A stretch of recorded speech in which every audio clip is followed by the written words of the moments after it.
The University of Oregon defined diversity as encompassing acceptance and respect and understanding that each individual is unique and recognising those differences. These differences can include race, ethnicity, gender, sexual orientation, socioeconomic status, age, physical abilities, religious beliefs, or political beliefs. Culture is defined by the Merriam-Webster Dictionary as the ideas, customs, and social behaviours of a particular people or society.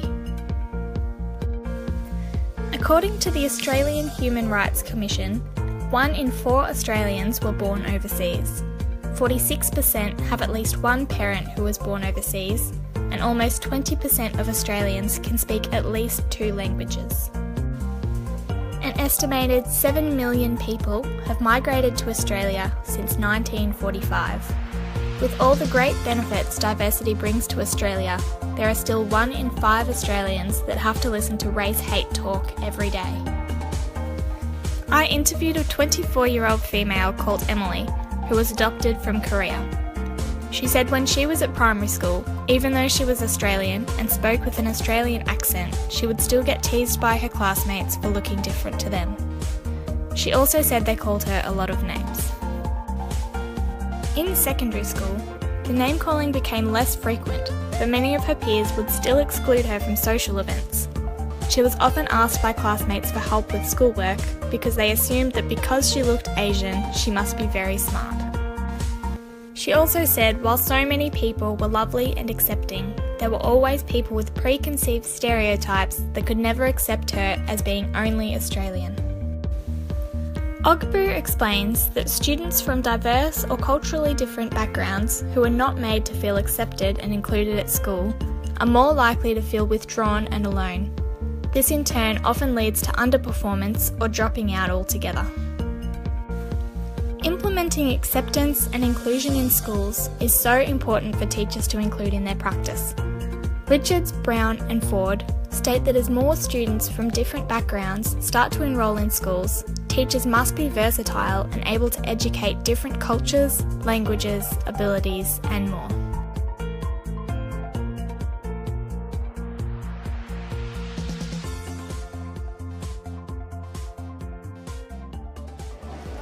Preston Market in Melbourne's north is a melting pot of multiculturalism, reflecting the diversity of the city and, to a lesser extent, the country.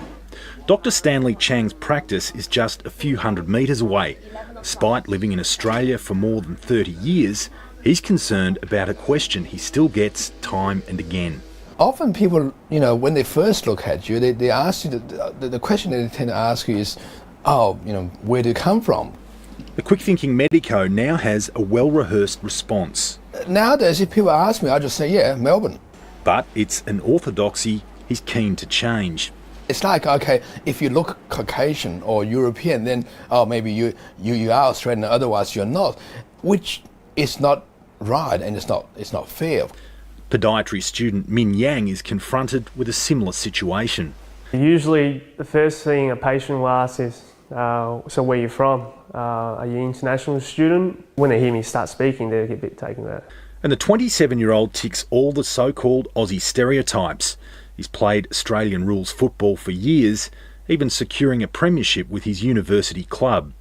He says he hopes one day football, the appearance, and even the accent will cease to influence people's questions and opinion. It doesn't really matter where you're from. We're all here now, we all live in Australia and everyone should be treated as equal. Banks states that we have to be able to accept ourselves before we can fully value someone else. In particular, people who have been victims of racism or discrimination in the past may find it hard to be proud of their cultural differences. Therefore, as teachers, we need to be aware of and nurture students with their own personal growth and identity. In order to get the best out of a diverse classroom, teachers need to take notice of each student's strengths that they bring from home and find ways to implement these strengths into their learning.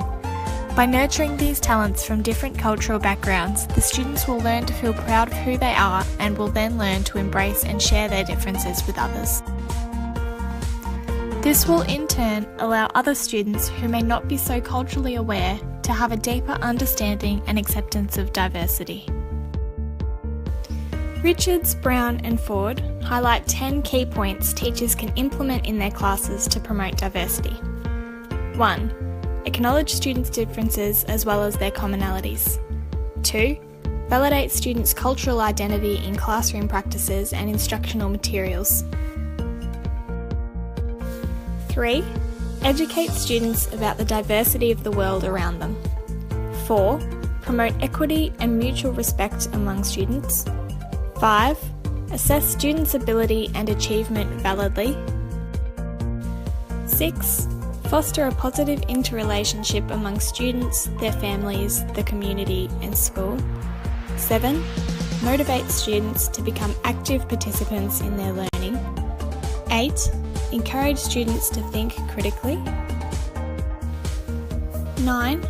Challenge students to strive for excellence as defined by their potential. And 10.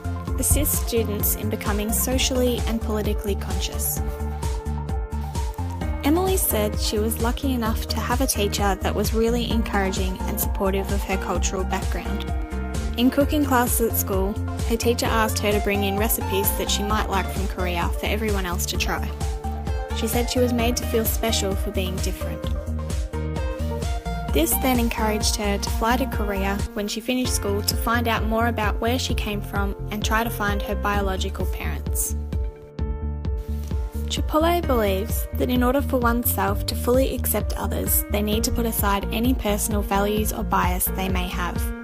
This means pushing aside negative feelings towards certain languages, ethnicity, or religions. Since starting this subject, I've taken some time